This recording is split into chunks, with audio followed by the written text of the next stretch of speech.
Mesdames, Messieurs, chers compatriotes, toutes celles et ceux qui me font l'honneur de suivre les actions de SOS Cameroun Solidarity par ma voix, je vous dirai jamais assez merci pour ce que vous nous apportez au quotidien. Sans vous, nous ne sommes rien et nous ne serons jamais rien. C'est pour cela que je ne manque aucune occasion, ici comme ailleurs, pour vous renouveler nos remerciements. Merci à toutes et merci à tous. Mes chers compatriotes, aujourd'hui est un nouveau jour. J'invite donc chacun d'entre vous à glorifier Dieu et à célébrer la vie. Sans Dieu, nous ne sommes rien et nous ne serons jamais rien. Je vous passe toujours ce petit message pour dire aux jeunes de mon pays, le Cameroun. Rien ne se gagne par la facilité.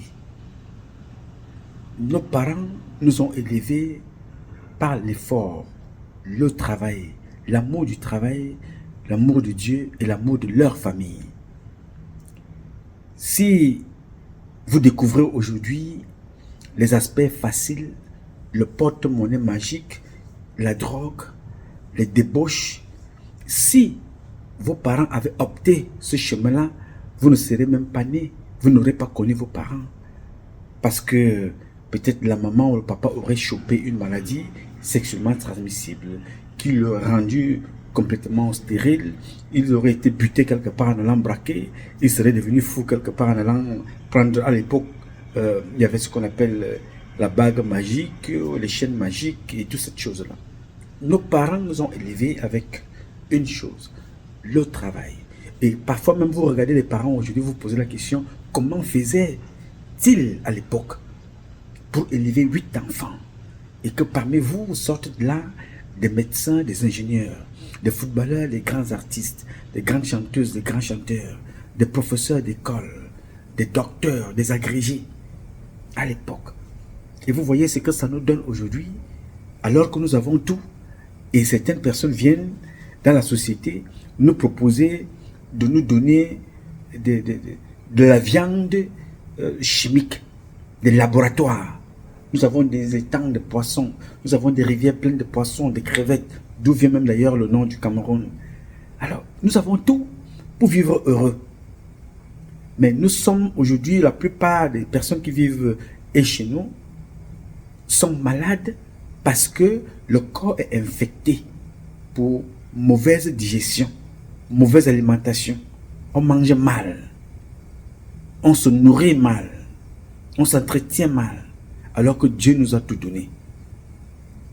Nos parents nous nourrissaient, on ne vivait pas avec des yaourts. On a grandi avec des beignets haricots bouillis. Et je vous rappelle très bien que j'aime le dire pour ceux qui nous suivent, que le premier condiment d'un poisson braisé au Cameroun, c'est la poussière. Le premier condiment d'un poisson braisé, c'est la poussière. Toutes les femmes qui vendent en bordure de route là, dès que le camion de gravier passe, il soulève la poussière. Quand elle se dépose là, le truc. Après, elle prend le pinceau, elle met là, avec les condiments. Tu manges avec le batteur de manioc, tu es content. C'est le Cameroun, c'est l'Afrique. Beignets, bouillis, haricots, paf, tout ce que vous voulez. C'est l'effort, c'est le travail. Plus le monde devient high-tech, plus vous êtes appelé à aller faire gagner de l'argent facilement dans les réseaux sociaux. Il faut mentir sur l'autre. Il faut dire des conneries parce que tu vas avoir des vues. Il faut se déshabiller, se dénuder pour montrer que il faut qu'on vienne te regarder pour gagner de l'argent. Pendant ce temps, le Chinois qui est chez toi, il ne se dénude pas pour gagner de l'argent. Il travaille, il achète ton terrain, il te met dehors. Tu veux l'embêter, il appelle la police. C'est la police de ton propre pays qui te met dehors. C'est-à-dire le Chinois te met dehors chez lui en Chine, il vient au Cameroun, il te met dehors, il gagne de l'argent plus que toi chez toi. Pendant ce temps, toi tu es dans les réseaux sociaux, tu montres les fesses. Ou tu insultes des gens que tu ne connais pas. Tu te mêles de tout. Tu achètes les problèmes. Connectez-vous, connectez-vous, connectez-vous. Appelez-moi tel. Viens ici. Bipez-moi tel. Partagez, partagez, partagez. Tu crois qu'on va te donner une recette importante, on va te dire une information importante qui va t'aider dans la vie. Non, tel a dit que tel est sorti avec tel a fait ci, tel m'a dit ci. C'est-à-dire des trucs totalement débiles. Un jour, j'ai vu une personne qui m'appelle, il m'envoie un message. Bon, Patrice, nous, moi, j'étais quelque part là. On parlait mal de toi. J'ai bloqué cette personne. Bloqué. Parce que tant que vous n'avez pas encore compris dans la vie qu'on parlera toujours des personnes. Donc si je donne mon temps, moi, Patrice Nouma, pour écouter quelqu'un qui me dit, je suis arrivé quelque part, une femme parlait de toi. Elle s'appelait Solange. Elle s'appelait Gabrielle. Elle s'appelait Christelle. J'ai entendu un homme parler de toi. Il s'appelait Paul. Il s'appelait Pierre. Il s'appelait Joseph. Quelqu'un qui vient te raconter des choses comme ça. Et tu penses que moi, je vais prendre une minute pour écouter une personne comme ça? Je te rompe dans ma vie. Que tu sois un ami, connaissant, je ne t'appelle plus. Parce que si tu n'as pas compris que les gens se sont assis quelque part, ils ont insulté Dieu. Ils ont créé des églises de Satan. Tu n'as pas compris que les gens qui marchaient avec Jésus ont vendu Jésus pour des miettes pour rien. Tu n'as pas compris qu'on parlera toujours, même dans ta propre famille, toi qui viens me dire ça. Dans ta propre famille, on parlera de toi. Mais, attends, donc si tu occupes déjà une partie de ton cerveau pour venir dire à quelqu'un qu'on a parlé de lui quelque part et alors qu'on parle de tout le monde, l'homme le plus insulté aux États-Unis s'appelle Donald Trump. Avant lui, c'était Barack Obama. Mais il a réussi à devenir président tout en étant insulté dans son propre pays. Blanc, Donald Trump. En France, on insulte Macron. Au Cameroun, on insulte Biya. On insulte Jésus.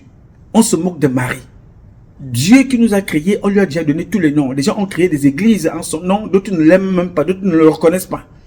Alors, comment penses-tu que tu iras prendre ton temps pour écouter qu'on parle de Nouma? Et tu viendras me dire ça, qu'on a parlé de toi. Tu penses que tu me rends service? Non, tu m'amènes à te mépriser. Tu ne me rends pas service. Tu m'amènes totalement à te mépriser. À me dire que tu as entendu parler de moi quelque part. Moi-même, je parle déjà assez de moi. Alors, est-ce que tu penses qu'un être humain qui parle comme moi doit avoir que des amis? Dieu a des ennemis qui commencent dans sa propre maison. Dans la maison de Dieu, vous la connaissez. Yes, sir. Dans la maison de Dieu, l'homme, l'esprit, l'être visible et invisible qui a créé Satan. Satan ne sort pas de nulle part. Satan est une créature de Dieu. Il veut concurrencer Dieu. C'est pour ça qu'il vient vous dire qu'il est capable de tout vous donner. Mais à la différence de Satan et Dieu, c'est que Dieu, avant que tu n'arrives, il a tout mis à ta disposition. Tu sors de ton ventre, tu sors du ventre de ta maman, tu le ramènes à la société, les cris, les pleurs, parce que tu as faim, tu as soif, tu veux manger. Il faut que tu t'aides. Tu fais des pipis, tu fais tes besoins. Voilà ce que tu nous apportes. Ces trois choses-là. Alors, tout le reste, il faut qu'on t'habille, qu'on te chuchote, qu'on te parfume, que tu sentes bien, que tu sois beau ou belle. On te donne tout. Dieu te donne. Ta première boisson que tu trouves dès que tu sors de là, c'est le sein de ta mère. Après l'eau, tu prends le lait. C'est avec ça que tu vis. Dieu t'a tout donné. Mais grandissant maintenant, Satan attend que tu grandisses et il dit aux autres que voilà, bon ben écoute, pour que votre enfant qui est devenu docteur, qui est devenu médecin, là plus évolué, bon, il faut le sacrifier. Ou alors qu'il sacrifie sa mère. Toi, tu demandes de sacrifier celle-là qui t'a donné la vie. Je ne sais pas si tu comprends le truc. C'est-à-dire, on te demande de sacrifier celle qui t'a amené dans ce monde-ci. Par la volonté d'Allah, Bismillah ar-Rahman ar-Rahim. Un individu te demande de tuer ta mère. Ce que Dieu ne t'a pas demandé. Dieu te donne tout. Alors, ils ont donc tué Jésus pour une seule chose. Pour un mot. Jésus-Christ était un être. Que vous l'aimiez, que vous le connaissiez ou pas. Ça arrive dans votre famille. On te tue par jalousie. On t'empoisonne par jalousie. On a donc tué Jésus pour un mot, le mot amour. Dans l'assiette, dans le panier d'amour, le partage d'hospitalité, l'amour des uns et des autres, on a tué Jésus parce qu'il faisait la promotion de l'amour. On n'a pas tué Jésus parce qu'il vendait le terrain. Jésus, c'était le plus grand marcheur.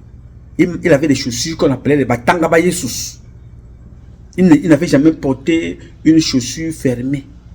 Le cuir, porter des costumes avec des noms que vous connaissez. Non. Jésus avait ses sarions, comme d'ailleurs nos parents. On te dit qu'un Bamileke est riche, tu ne le verras jamais porter un costume de marque. Tu ne le verras jamais aller s'asseoir dans des restaurants mondains. J'ai vu ça avec mon père, Nancy Pierre, un homme qui était très à l'aise à l'époque. Mais tu ne le verras jamais dans un grand restaurant. Mais il a capitalisé pour envoyer les enfants à l'école. Il n'est pas allé chercher porte-monnaie magique. Il travaillait. Donc, croyez en Dieu, croyez en vous, ayez foi en Dieu et dites-vous une chose, on ne travaille que pour gagner. Ne vous couchez pas et attendre. Ne vous dites pas que quand vous ne faites rien, on va vous aimer. Quel que soit ce que vous allez faire dans la vie, vous serez détesté. Notez ça dans votre tête. Vous allez être détesté dans votre famille, vous allez être détesté par des amis, vous allez être détesté par ceux qui vous détestent, vous allez être détesté partout. Mais il y aura toujours quelqu'un qui vous aime, c'est celui-là qui vous a créé. C'est votre mère, c'est votre père, c'est votre Dieu. Donc il faut marquer ça dans la tête. Arrêtez de chercher la vie facile. Arrêtez qu'on vous dise qu'il faut réussir, pour cela il faut aller voir X, il faut aller voir Z. Mes chers amis, je vous parle de moi. Je ne suis pas riche, mais je suis l'homme le plus heureux. Parce que j'attends tout de Dieu, tout en me battant. Si j'avais eu peur un jour que non, si je dénonce ceux qui ont volé l'eau potable dans notre pays, si je les dénonce, ils vont me tuer. Mais je n'aurais rien fait. Je n'aurais pas fait ma mission. Qui veut que je parle aux autres? Dieu m'a donné la parole et le souffle pour parler aux autres, pour sensibiliser les autres, pour protéger les autres, pour dénoncer ce qui n'est pas bien. Je ne suis pas différent de vos parents qui vous disent non, ne faites pas telle chose. Combien de fois papa te dit à la maison, ne marche pas avec ce garçon-là? Il a déjà été en prison plusieurs fois. Ne marche pas avec cette fille, c'est une prostituée. Va à l'école, il faut éviter les mauvaises compagnies. Moi, je sors donc du cadre familial pour aller du cadre de la grande famille qui est camerounaise pour vous parler. Pour parler à tous les enfants d'Afrique qui se reconnaissent. Parce qu'aujourd'hui, chez nous, on a perdu le sens de frère aîné, de papa, de maman, de l'oncle, de la tante. On a des domaines où aujourd'hui, on n'écoute plus personne. C'est-à-dire que les femmes quittent leur foyer, elle est mariée, elle a des enfants, mais elle va demander des conseils dans les réseaux sociaux à une femme qui est divorcée. Elle a 33 divorces, avec au moins 95 partenaires à l'extérieur. On ne compte même pas des enfants. Mais vous allez lui demander, vous dites, non voilà, je m'en vais suivre le direct de tel. Je suis le direct de tel. Tu fais 4 heures de temps pour suivre des coachs qui ne sont pas mariés. Divorcés 125 fois. Elle a 93 gosses. Je compte là, y compris des avortements. Tu restes comme ça, tu te dis, Gwanda foot par la story. Et pendant ce temps, tu perds totalement une bonne poignée de temps. Allez écouter des gens comme ça. Donc, je voudrais te le dire. Il faut apprendre à connaître qui tu es. Et tu comprends la société.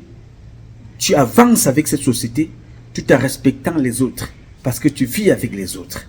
Tu n'es rien sans les autres. Mais dans les autres, il faut savoir faire le tri. Jésus s'est assis lui-même. Il a choisi ses apôtres. Et c'est dans ces apôtres-là que certains ont contribué pour son assassinat. Jésus, il a choisi ses amis. Et c'est dans ces amis-là qu'il a été, c'est l'un de ses amis et certains de ses amis, ses apôtres qui l'ont tué. C'est un enseignement. Cet enseignement-là, on le retrouve dans notre vie de tous les jours. Qui a tué Sankara? Blaise Compaoré. Où est-il aujourd'hui? Il est en fuite en Côte d'Ivoire. Et qui a tué Patrice Lumumba? Vous connaissez. Vous connaissez cette histoire-là? Donc, si tu regardes le livre saint qui est la Bible, tu le transcris dans ta vie de tous les jours, tu retrouveras. Que tu aimes la Bible ou pas, tu retrouveras ta vie là-dedans. Prends ce qui est bien pour ta vie, calque ça, et que ça t'enseigne, que tu prennes des précautions. Toute personne qui rentre dans ta vie pour venir te ramener des cancans, écarte-toi de cette personne-là tranquillement, sans haine, sans colère, oublie. Il faut avoir des personnes qui te motivent. Comment tu as été, comment ta journée a été aujourd'hui? Qu'est-ce que tu as fait? Ça s'est bien passé? Ok, si ça n'a pas été aujourd'hui, demain ça ira. Tiens bon courage. Que Dieu continue de t'accompagner. Je prie pour toi, Bismillah Ar-Rahman Ar-Rahim, que Dieu te bénisse avec toute ta famille. Bonne nuit Pat, bonne nuit Joe, bonne nuit Pierre, bonne nuit Nathalie, bonne nuit Solange, bonne nuit Edimo. Chacun, Mais si tu commences à perdre ton temps, tu rentres le soir.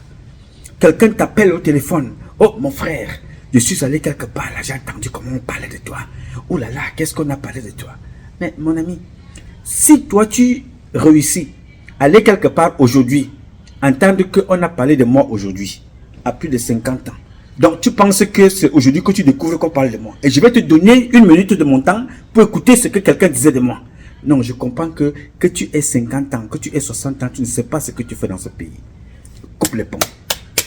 Parce que tu me perdras le temps. Parce que je ne peux pas te transformer à 50, 55 ans. Que tu sois un homme ou une femme, je ne t'appelle plus. Parce que je comprends que tu peux être quelqu'un de toxique dans ma vie. C'est un conseil que tu dois prendre. Et c'est ça qui soulage le cœur. Ce que je viens de te raconter là, dès que tu te débarrasses de quelqu'un qui ne t'apporte rien, qui t'apporte des cancans.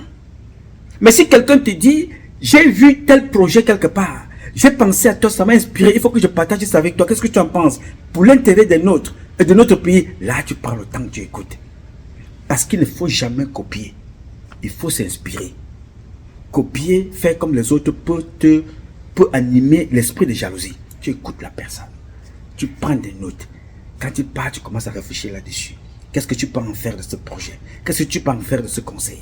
Mais quelqu'un qui t'assoit pour te dire que non, je veux te dire, on a dit ceci, on a entendu. Coupe les ponts très vite. Il n'y a pas le temps à perdre. Parce que ton cœur n'a pas de place pour des cancans qui ne t'apportent rien. Note ça aujourd'hui. Il y a Dieu, il y a tes parents et il y a toi. Et dans ton environnement, il y a des gens qui vont toujours t'inspirer. Alors sache faire le discernement. C'est pour toi. Et donc le mal que nous trouvons dans cette société nous vient aussi de l'intérieur. Donc c'est de l'intérieur que je vais vous parler maintenant. En vous parlant de la fille du président de la République. Ce n'est pas nouveau parce que moi je les ai fréquentés. Alors je vous parle aujourd'hui spécialement d'un monsieur qui a fait une publication. Je ne critique jamais les publications des gens. Jamais. Parce que je ne connais pas tes sources. Je ne connais pas les preuves que tu as dans ton sac. Comme moi, quand je vous parle ici, j'emmagasine mes preuves. Je les garde et je mets à votre disposition. Alors, on m'a envoyé l'extrait parce que je n'ai pas souvent le temps d'écouter les directs de mes compatriotes. Parfois, d'autres sont longs comme moi-même, d'autres sont plus courts. Mais, quelque part, on m'a envoyé le propos d'un de nos compatriotes.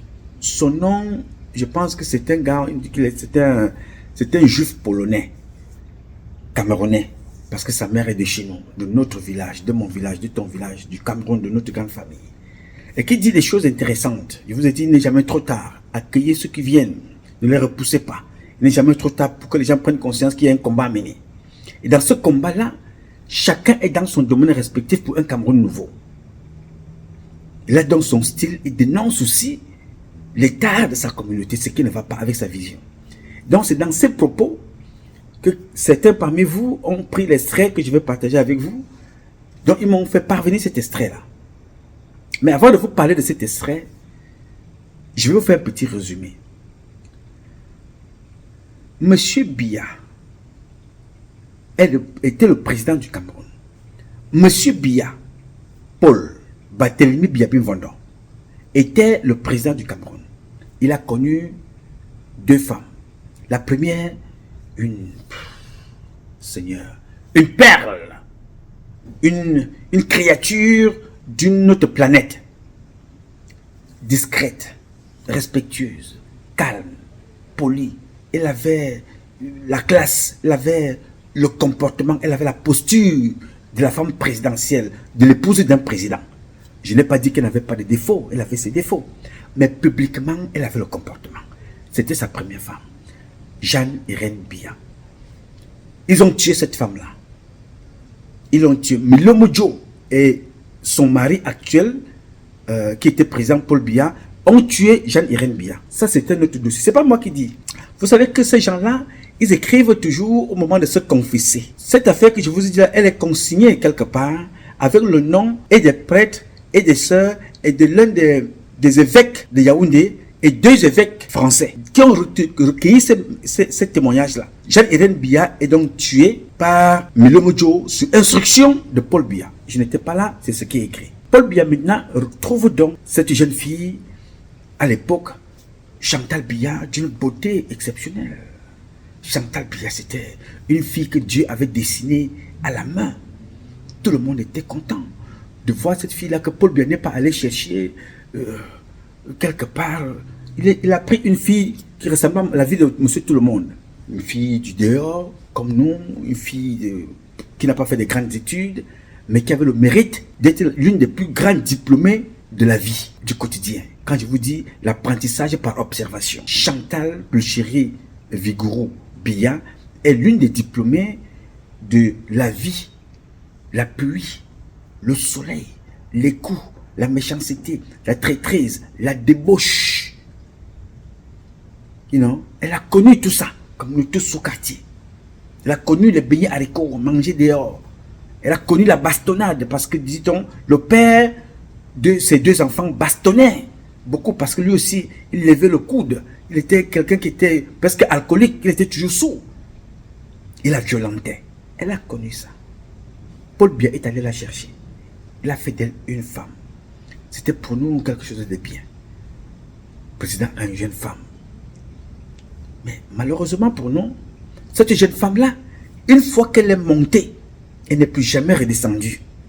Elle est montée pour elle, elle n'est pas descendue. Pour redire, voilà, elle a fait exactement comme Ferdinand Gongo. Dès qu'ils sont arrivés là-bas, ils ont coupé le pont. Traversé, ils ont cassé le pont. Ils vont regarder de l'autre côté là-bas. Ils disent que mais voilà, c'est Koukounouf là. Que font-ils là-bas? Elle est donc partie.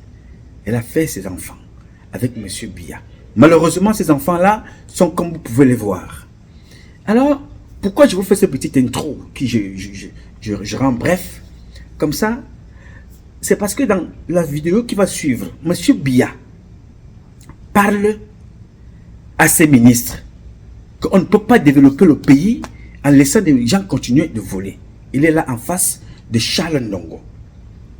Alors, pourquoi je vous parle donc de cette petite vidéo d'abord? Je vous parle de cette petite vidéo parce que ce sont ces comportements-là de vouloir toujours vivre au-dessus de ses moyens et qui ont poussé les enfants de Chantal Biya à devenir ce qu'ils sont, les ministres de Biya à devenir des voleurs et Chantal Biya même est devenue la marraine des voleurs et entraînant ainsi ses propres enfants, dont Patrick qu'elle a eu de son mariage, de son premier, pas le mariage, de sa première union avec Louis Hearst, qui est le père des enfants, Hearst, Frank Hearst et Patrick Hearst. Donc voilà une association de bandits. Pourtant leur papa se débrouillait déjà à l'époque. Et ces enfants-là aujourd'hui ne font aucun effort, sont devenus des voleurs institutionnels. Ils sont impliqués dans les détournements Covid, les détournements de la canne, avec leur société spécialiste dans la logistique. Donc, ces enfants-là sont des bandits qui seront poursuivis par la loi camerounaise. Je vous présente dans cette petite vidéo parce que quand M. Biya parle à ses ministres, il ne sait pas qu'il est en train de parler d'abord à sa femme qui est derrière lui. Sa femme avec ses enfants qui étaient tout petits encore, les bébés. Paul Biya parle, il est vraiment énervé, il donne des coups de poing, il s'énerve. Il ne sait pas que il parle là en face de Charles Ndongo, il s'adresse, il dit j'ai instruit qu'il faut prendre des mesures. Mais il ne sait pas que la plus grande voleuse et détourneuse, c'est-à-dire la plus grande voleuse qui détourne les biens de l'État est derrière lui et c'est sa femme avec laquelle il partage le même lit. Le comportement de cette femme va entraîner toute la famille jusqu'à aujourd'hui. Je vous invite donc à regarder cette vidéo. Écoutez et regardez. J'ai donné des directives au gouvernement, au Premier ministre, au ministre des Finances, au ministre de la fonction publique, à tout le gouvernement, pour qu'ils montent d'un camp. Dans cette lutte. Dans cette lutte. Nous ne pouvons pas lutter contre la pauvreté en laissant les gens détourner les fonds publics. Bien, là vous avez écouté le président de la République très très vénère. Là, Brenda, c'était encore, elle se lavait encore tout nu dehors, c'est-à-dire que, bébé. Mais depuis ce temps jusqu'à aujourd'hui, les braquages des caisses de l'État, le vol, ça a pris des proportions inimaginables. C'est-à-dire, ils sont devenus maîtres dans le vol, des pillages des caisses de l'État. Ils sont devenus des patrons. Y compris cette bébé-là, elle a été contaminée par ce virus. Vous allez comprendre pourquoi. Quand vous voyez le président de la République au parc, assis chez lui en Vomeka, dans un champ avec un blanc, avec ses enfants, vous voyez une famille normale. Et pourtant, là, cette femme-là, qui devait apporter un bol d'air à ce monsieur et un petit coup de pouce comme ça, de rajeunissement, même dans la façon de raisonner, elle a donc développé cet esprit, cet appétit de l'argent, cet appétit du bling-bling. Elle est devenue vorace, une rapace. C'est-à-dire qu'elle s'empivre. Elle contamine donc les enfants sans éducation. Parce que ces enfants-là ne sont pas éduqués, ils sont complètement dérivés. Quand vous voyez cette photo-là, vous retrouvez un papa en famille, c'est-à-dire un président normal avec ses enfants assis dans un parc. Mais non, ce n'est pas ça. C'est-à-dire que c'est un président paresseux avec une mère qui est en train de faire la vengeance sur la vie. C'est-à-dire, voilà, je vivais dans des bars, des boîtes de nuit. Aujourd'hui, je peux être comme ça, en train même, je suis aux toilettes, je suis gardé.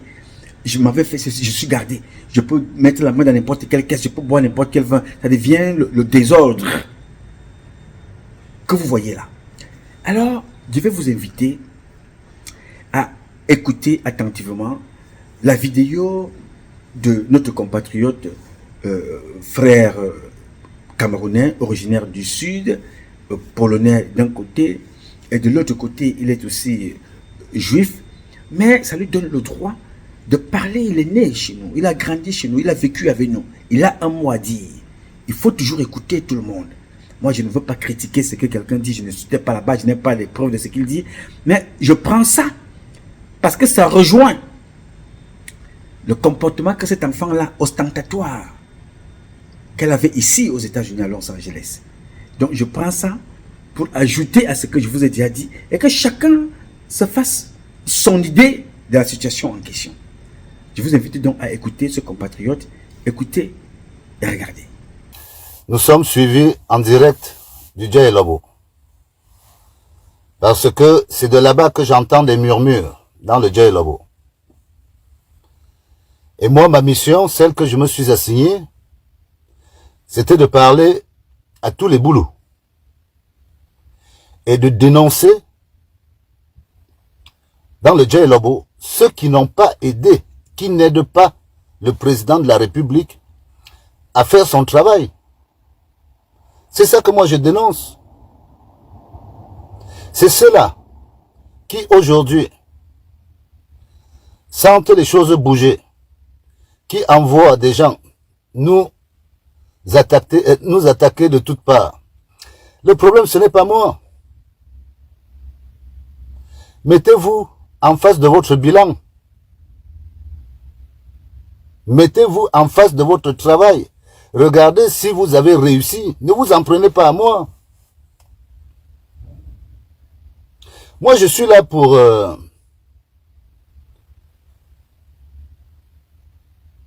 prévenir les Camerounais que depuis longtemps, les boulous sont mis en avant-poste aux yeux des Camerounais. Tous les Camerounais, si aujourd'hui ça se gâte comme ça, tous les Camerounais savent que les boulous ont mangé. Donc, il est de mon devoir de séparer ceux qui ont mangé et le peuple.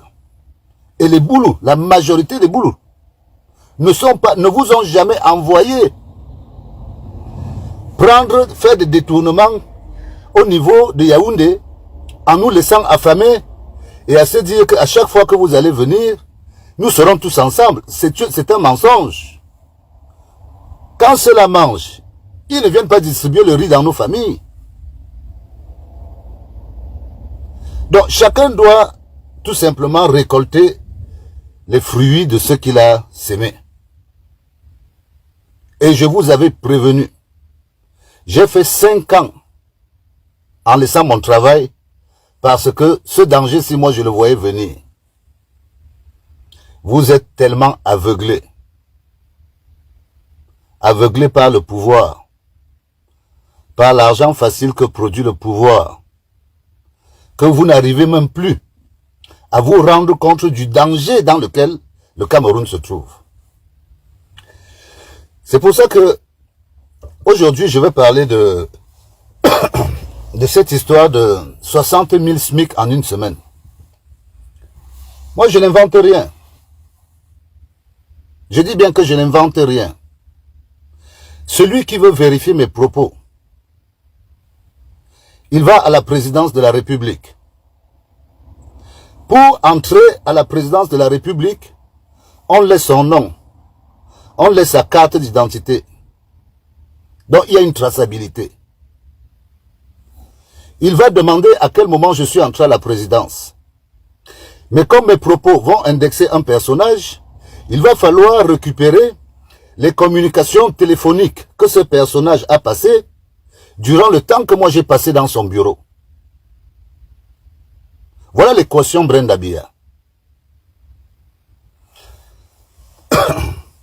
Je suis ici pour essayer de sensibiliser mes frères, pour leur dire que le pouvoir politique est un leurre avec lequel nos responsables, ceux qui se disent être responsables de ces institutions, de ces partis politiques, dans le Djaylobo, on dit que vous êtes le socle granitique du RDPC, ce qui est un mensonge. Parce que pour être ensemble, il ne faut pas seulement être ensemble dans le combat. Il faut aussi être ensemble dans la distribution des gains du combat. Les populations n'ont pas vu la couleur. Les populations ne voient pas la couleur. La tactique des élites dans le Sud, c'est quoi? Les élites arrivent, elles annoncent une réunion. Elles font rassembler tous les gens viennent de partout. Elles s'entendent, elles font des grands projets. Bon, on va faire la route de machin, ne vous inquiétez pas. Dans un mois, il y aura le courant dans telle route, ne vous inquiétez pas. Et les élites donnent rendez-vous à une autre date.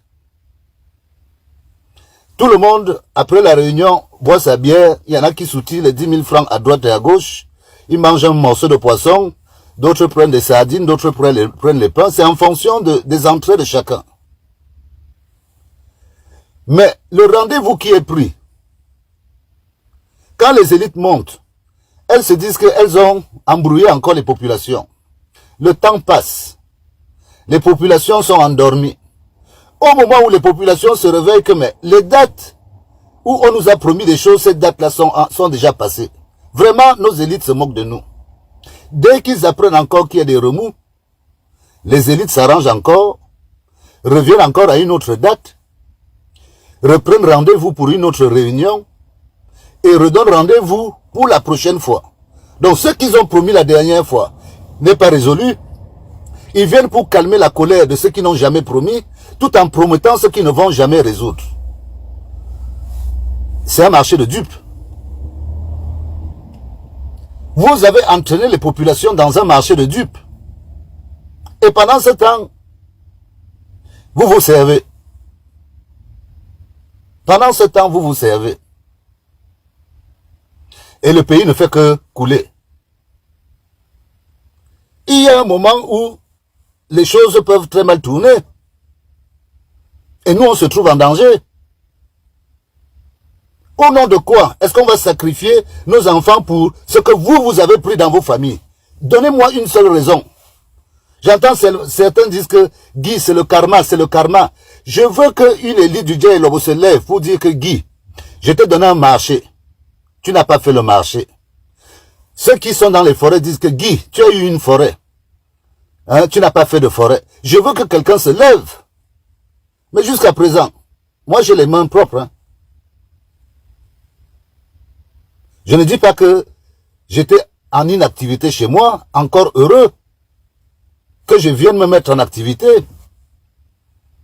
Si je n'avais pas fait venir la transformation de bois dans le sud du Cameroun, tous ces jeunes qui survivent du bois sauvage ne l'auraient pas connu de la même manière. Vous avez votre troisième adjoint au maire, M. Mvondokane, qui a porté le bois sur la tête, mon bois, sur la tête comme porteur. Aujourd'hui, il est maire. Moi, je suis fier de voir le parcours qu'il a eu. Parce que ce qu'il m'a vu faire, lui qui ne savait pas que ça peut se faire, aujourd'hui, il est multimillionnaire. Et je reconnais qu'il a eu ça grâce au travail. Bien qu'il n'ait pas eu à se mettre dans la légalité. Bien qu'il n'ait pas pu se mettre dans la légalité, c'est-à-dire avoir une société. Mais Mvondokane a fait nourrir des dizaines, des centaines de personnes à Saint-Mélima, grâce au fait qu'il m'a vu faire. Et beaucoup de jeunes sont entrés dans le bois parce qu'ils nous ont vu faire. Donc, ce n'est pas mon rôle de venir faire les routes. Ceux qui me disent que toi tu as fait quelle route. Ce n'est pas mon rôle de venir faire les puits. Ceux qui me disent que tu as fait quel puits. Je fais ce que je peux avec les moyens que j'ai. Vous ne m'avez jamais donné une caisse concernant l'argent public que je gère. Ce n'est pas à moi que vous devez vous en prendre. Ceux qui gèrent votre patrimoine, ce sont vos élites. Et nous disons que ces élites, pour certaines, ne sont même pas au bon endroit. Ces élites ne travaillent pas pour Paul Biya. Elles travaillent pour elles-mêmes. Et nous disons qu'en 2025, nous ne voulons plus suivre Paul Biya dans le RDPC parce que nous disons que Paul Biya est fatigué. C'est ça qu'on dit. Il n'y a pas de trahison. Je profite même de ce direct, avant d'entrer dans le sujet Brenda, de lancer un appel à la famille nucléaire du président de la République. Les neveux, les fils et tout ça. Moi, je vous dis ça très sincèrement. Nous sommes montés au créneau pour dénoncer ce que nous estimons comme être la maltraitance de Paul Biya, par Chantal Biya. Nous sommes montés au créneau pour le dénoncer. C'est-à-dire que nous sommes obligés de pointer d'abord Chantal en tant que son épouse. Mais vous n'êtes pas exclus, vous les membres de la famille nucléaire du président, de ce qui se passe. Pourquoi? Parce que nous connaissons le silence du président. Quand le président ne parle pas, on imagine ce qu'il dit. Nous avons grandi dans le silence du président. C'est une de ses marques particulières. Mais moi qui ai beaucoup fréquenté la famille des jeunes, ce ne sont pas des silencieux. Beaucoup d'entre eux sont généralement des bavards. Il y a des violents, il y a des impolis, il y a des gens bien. Dans la famille du président, il y a des gens bien. Oui, moi je vous le dis. Des gens sobres. Et il y a certains qui s'amusent à rouler les mécaniques, qui utilisent mal l'image du président de la République partout où il passe.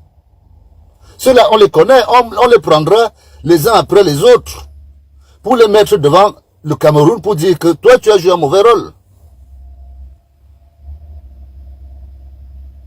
Moi, mon rôle est de dénoncer ceux qui ont joué les mauvais rôles qui font que Paul Biya ne pouvait pas réussir. C'est ça mon rôle. Parce que je veux dédouaner les boulous. Nos enfants seront amenés plus tard à faire des concours administratifs, à participer à l'effort de tout ce qui se passe au Cameroun. Et puis, qu'est-ce qu'il y a même à cacher? Nous, on boit des whisky avec les enfants d'Aïdjo au Cameroun. Un des fils d'Aïdjo est PCA à l'hôtel à Douala. On boit des whisky ensemble. Est-ce que je pouvais parler à un fils d'Aïdjo du vivant de son père? Vous avez peur de quoi? La fille Aïdjo est là à Yaoundé. Elle ne tourne pas tranquillement. Qu'est-ce que vous venez déranger les gens? Donc, moi, je dis d'abord aux membres de la famille présidentielle ceci. Vous ne m'avez pas jugé à ma juste valeur. Vous ne m'avez jamais jugé à ma juste valeur. Je ne vous en veux pas. Parce que, de toutes les façons, personne ne tient le destin de l'autre. Chacun a son destin. Mais je vais vous dire que mon esprit arrive à entrer au sein de votre famille de telle manière que quand vous faites une réunion chez vous, moi, Guy Monovix, je suis au courant des conclusions. Et ne m'obligez pas à expliquer aux Camerounais, par exemple, pourquoi on a envoyé Evou à Brazzaville. Moi, je sais pourquoi il est parti là-bas. J'ai dit que je ne veux pas attaquer la famille présidentielle. Mais si vous avez mis une pièce dans la machine, tout en sachant que votre oncle n'est plus apte, n'est plus en capacité de gérer, vous vous mettez en complicité avec ceux qui pratiquent la torture que nous estimons être victime, M. Paul Biya. Nous vous disons simplement, libérez Paul Biya, afin qu'il vienne se reposer en Vomoka. C'est ce que nous disons. Même dans la famille, nous vous disons que les postures de prévision pour le prochain mandat doivent s'arrêter en 2025. Si vous avez des choses à prendre, vous avez jusqu'à 2025. Mais après 2025, vous redeviendrez des citoyens normaux, comme tous les autres Camerounais.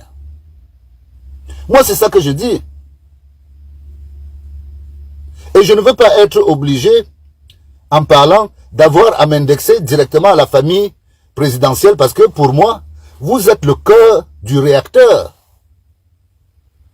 Donc, laissez-moi faire ma tournée dans le sud pour expliquer à mes jeunes frères, à mes enfants, pour leur expliquer les raisons pour lesquelles le pouvoir va changer en 2025. Parce que nous sommes perdants, les Boules sont perdants.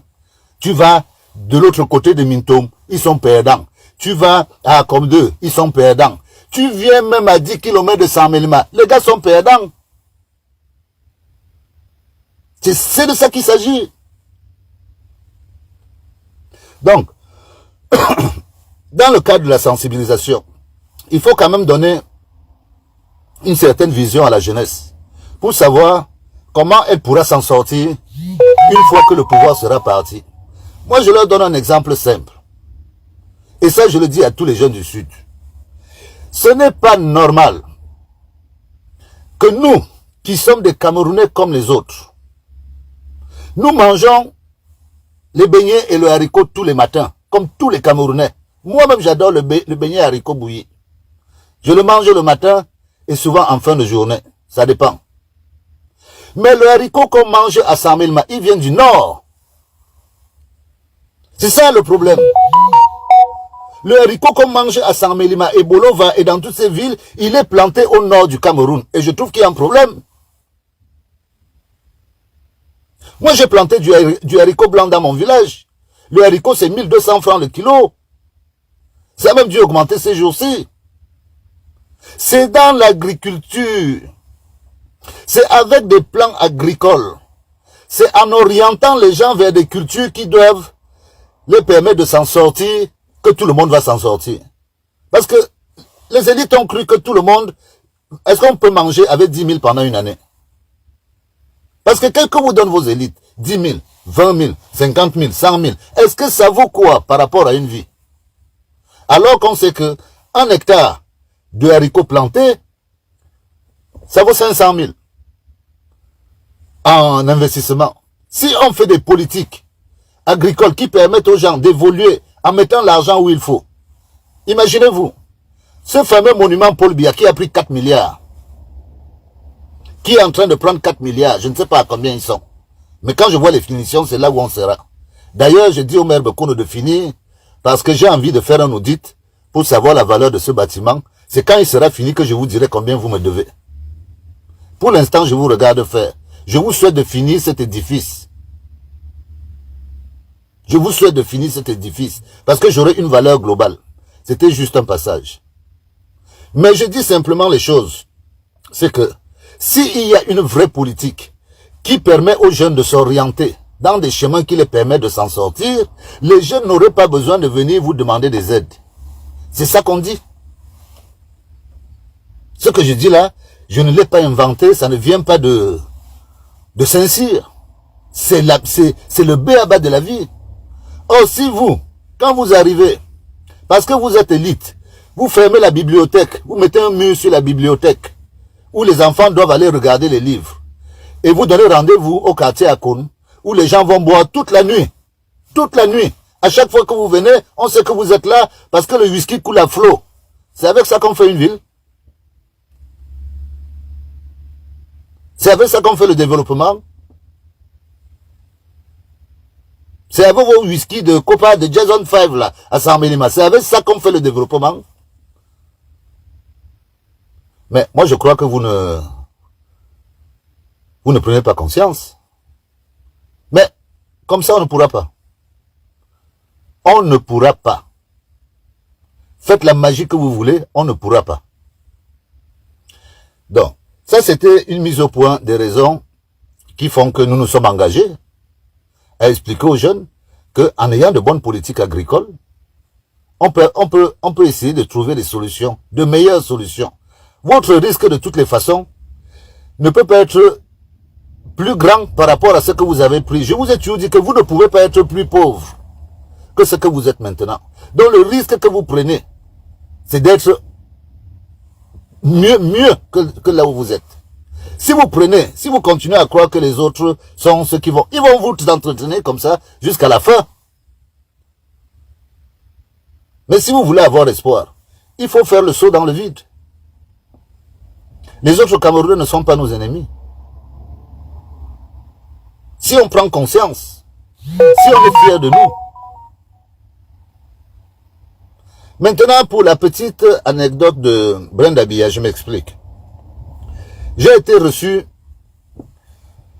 au Palais de l'Unité par monsieur le ministre directeur du cabinet civil, monsieur Samuel Vondayolo, dans le cadre du projet de construction du monument Paul Biya et généralement dans le cadre de mon installation, de la volonté que j'avais à amener des financiers pour faire installer dans le Djaï Lobo un port sec. J'ai été reçu à la présidence pour cette raison-là. C'est vrai que beaucoup de personnes sont influencées quand elles arrivent dans ce genre de milieu. Pour moi, ces milieux sont tellement basiques que la décoration qui est présente me permet juste d'évaluer combien d'argent on a mis. Parce que j'ai la chance de travailler dans un domaine où je ne vois que de la marchandise. Donc quand j'arrive chez vous, je regarde, je sais que ça vient de tel endroit, ça vient de tel endroit, parce que je porte ça depuis des années. Donc quand j'arrive au palais, moi je suis à l'aise de contempler un peu ce qu'ils mettent comme décoration pour voir un peu le goût de la décoration qu'ils ont. Donc, il n'y a rien qui m'impressionne. Mais au moment où j'ai été reçu dans le bureau du ministre Ayolo pour discuter de cette affaire, j'ai été très surpris. Et j'ai même été choqué de voir le comportement du ministre Ayolo devant moi. C'est-à-dire que, une fois que ce monsieur a demandé au majordome de me faire venir dans son bureau, monsieur Ayolo, tout le monde doit le savoir.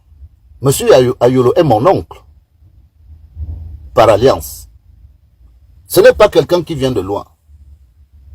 La grande sœur de monsieur Ayolo, feu Marie-Josée, était l'épouse de mon oncle. Elle est morte et elle est enterrée dans notre concession familiale à Mangone, dont la grande sœur d'Ayolo a des enfants dont le sang de ma famille et le sang d'Ayolo sont liés. Nous avons des enfants ensemble. J'ai des cousins dans la famille d'Ayolo. Mais ça n'a pas empêché M. Ayolo de venir imposer une société pour gagner le marché public du monument dont moi j'ai eu l'idée. Ça ne l'a pas empêché de s'arranger avec les autres pour saboter notre travail. Tout ce que j'ai fait comme travail. J'ai pris un agrément d'accognien de type B au Cameroun, au ministère des Transports, où il fallait présenter plus de 14 dossiers différents, où une commission a siégé, où on a trouvé tout ce que je proposais cohérent. Les gens se sont rendus compte qu'ils avaient affaire à un connaisseur. On m'a donné cet agrément à la première fois où j'ai insisté, où mon dossier est arrivé à la commission. J'ai dépensé de l'argent. Mais est-ce que ça a empêché M. Ayolo, mon oncle, de faire ce qu'il a fait sur ce travail? Vous me parlez de quoi? Donc, la petite histoire, quand j'arrive au bureau de M. Ayolo, c'est que il pose d'abord un acte que moi j'estime méprisable. C'est-à-dire que M. Ayolo prend son téléphone, il appelle une dame au nom de Nadia, qui vit en France, et quand il appelle cette dame, il met le haut-parleur. On n'est que deux dans le bureau. Il met le haut-parleur. Il pouvait très bien s'occuper de sa communication sans que moi ça ne me gêne. Moi j'étais là pour attendre. C'est lui qui m'a demandé d'entrer. Mais il le fait, il compose le numéro et il met le haut-parleur. Donc, dans son esprit, il veut que j'écoute la conversation. Et bien sûr, M. Ayolo se met à parler avec cette dame. Ils conviennent selon ce qui arrivait dans mes oreilles, que cette dame devait venir voir le consul de Paris, consul adjoint de Paris, le lendemain, afin que celui-ci lui donne un visa permanent parce qu'elle doit descendre à Yaoundé pendant le week-end. Voilà la conversation cash que Ayolo tient devant moi. Ayolo n'est pas mon ami pour dire que nous avons l'habitude de boire des whisky ensemble. Malgré toutes les alliances familiales, les parentés, Ayolo n'est pas de ma génération, donc je n'ai pas beaucoup côtoyé Ayolo dans ma vie. Je connais les petits frères comme Dali, qui me connaissent aussi. Mais le fait qu'un homme de cet âge, de ce rang, moi je viens rencontrer un ministre, en plus, directeur du cabinet civil du président de la République, et le premier acte qu'il pose devant moi, c'est qu'il appelle une dame, il donne rendez-vous à cette dame, et il lui promet qu'elle aura un visa permanent au niveau du consulat le lendemain. Je suis bouche bée, je serre mes fesses et je m'installe confortablement dans le siège en cuir dans lequel j'étais assis. Monsieur Ayolo fait un deuxième acte. Il appelle maintenant le consul adjoint du Cameroun à Paris, toujours le haut-parleur est mis, et il instruit, parce que le consul devait connaître ses numéros. Dès que Ayolo a appelé, le monsieur a répondu en disant que oui, excellence, bonsoir et tout. Ayolo lui fait donc comprendre que il y a une dénommée Nadia qui va venir le lendemain vers 11h. Il va falloir lui faire un visa permanent. Et une fois que c'est fait, qu'il lui fasse signe parce que il va leur dire comment elle va faire pour prendre son billet d'avion pour venir au Cameroun le week-end. Voilà ce que Ayolo fait devant moi. Est-ce que le ministre, directeur du cabinet civil, sûrement il voulait rouler les mécaniques devant moi pour me montrer qu'il est capable de faire venir une fille de France pour la recevoir le week-end et qu'il peut donner des consignes à un consul adjoint sans savoir exactement. Mais devant moi, est-ce qu'il connaît ma moralité? Pourquoi il fait ça devant moi? Moi, je suis choqué. Moi, je suis choqué. Même s'il a fait à faire ce genre de choses, c'est dans un cadre purement privé. J'ai plié mon doigt. J'ai dit que ce monsieur n'a pas la grandeur qu'il doit avoir. Bien sûr, il ne m'a pas encore adressé la parole, ni pour me demander la raison de ma visite, ni pour rien. C'est là où il reprend le téléphone. Et c'est là où intervient donc le nom de Brenda. Parce qu'il prend le téléphone, il met toujours le haut-parleur et il appelle Brenda devant moi. Il explique à Brenda ceci. Brenda, ta mère a demandé qu'on te donne 60 000 €. Mais le monsieur qui était chargé d'aller prendre l'argent n'a pas pu avoir les 60 000 €. Donc, il va venir te donner 30 000 € et tu vas attendre 2 jours, le temps qu'il reprenne encore, qu'il a encore retiré de l'argent, il va encore prendre les autres 30 000 € et il va venir te donner les autres 30 000 €. Ça fait 60 000 €. Et il conclut cet appel téléphonique en disant que tu gères ça et la semaine prochaine tu verras avec ta mère, avec ta maman. Brenda lui répond de cette manière, oui tonton, oui tonton. C'est comme ça que Brenda lui répond. Et moi je suis là. Donc, à partir de ces deux incidents, j'ai déjà dans ma tête l'image du personnage que je viens voir. Je me dis que non, ça ne vaut pas la peine. Ce monsieur-ci, ça ne vaut pas la peine. C'est lui qui expose la vie de la famille du président. Parce que s'il n'avait pas parlé de Brenda devant moi, je n'aurais jamais su. Je ne suis pas là pour faire de la morale à Brenda. Encore que, quand je regarde bien cette fille, elle a juste, son véritable problème, c'est qu'elle aimerait vivre avec son père et sa mère en dehors du pouvoir. Elle ne demande que à vivre avec ses parents. Mais le pouvoir l'empêche de vivre avec ses parents, qu'elle me fait de la peine. Elle peut avoir l'âge de mes enfants. Donc moi, je ne suis pas là pour tirer sur Brenda, pour dire que Brenda a eu 60 000 euros. Non, je n'étais même pas censé le connaître. Mais quand Ayolo, lui, il roule les mécaniques devant les gens qui viennent, qu'il reçoit sans savoir qui est-ce qu'il reçoit. Moi, je dis que ce monsieur n'a pas sa place là. Et quand je vois le comportement de son coursier, le député Bindoua, qui, au bout d'un verre, est capable de dire à ses frères Boulou que je suis le seul député de la République qui sort du palais avec de l'argent sans être contrôlé, avec des mallettes d'argent sans être contrôlé. C'est des paroles de personnes matures. Est-ce qu'un député de la République a besoin d'expliquer à des gens qui n'ont même pas de quoi vivre que lui, exceptionnellement, parce qu'il est l'ami du DCC, il va, il entre, il sort du palais d'étudier avec des mallettes remplies d'argent et personne ne le contrôle. Vous voulez qu'on continue avec ça? Vous irez là-bas vous seul. Nous, on n'est plus avec vous. On n'est plus avec vous. Si votre République, ça s'arrête sur des personnages comme ça, on n'est plus avec vous. On est même en train de pleurer Belling Boutou. Les gens pleurent Belling Boutou. Pourtant, ce n'était pas un enfant de cœur. Ce n'était pas un enfant de cœur. Mais Ayola fait fort. Donc, moi je conclus parce que je prends souvent le temps d'essayer d'expliquer mes propos. Ceux qui n'ont pas compris, c'est que quand moi j'ai calculé 60 000 euros pour Brenda en une semaine, j'ai aussi regardé le SMIC d'un Camerounais qui est environ de 60 euros. J'ai dit que Brenda mange le SMIC de 1000 Camerounais en une semaine. Pour moi, je suis bête et discipliné. C'est comme ça que je calcule dans ma tête. Après, pourquoi était fait cet argent? Moi, déjà, quand je regarde la mentalité de cet enfant, lui donner autant d'argent, c'est la mettre même en danger.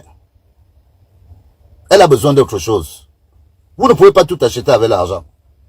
Après, ça vous regarde. Ça vous regarde. Nous, on parle du changement. Ce n'est que de ça que nous, on parle. Et je ne veux pas avoir à ouvrir mon ventre alors que je dois m'arrêter chez Emmanuel V. C'est vous qui continuez à me taquiner là-bas dans le J-Lobo. Vous me faites parler des choses que je suis censé venir parler là-bas. Mais heureusement que j'ai tellement de dossiers sur vous dans le J-Lobo que j'ai le temps de voir les gens et le temps de vous répondre.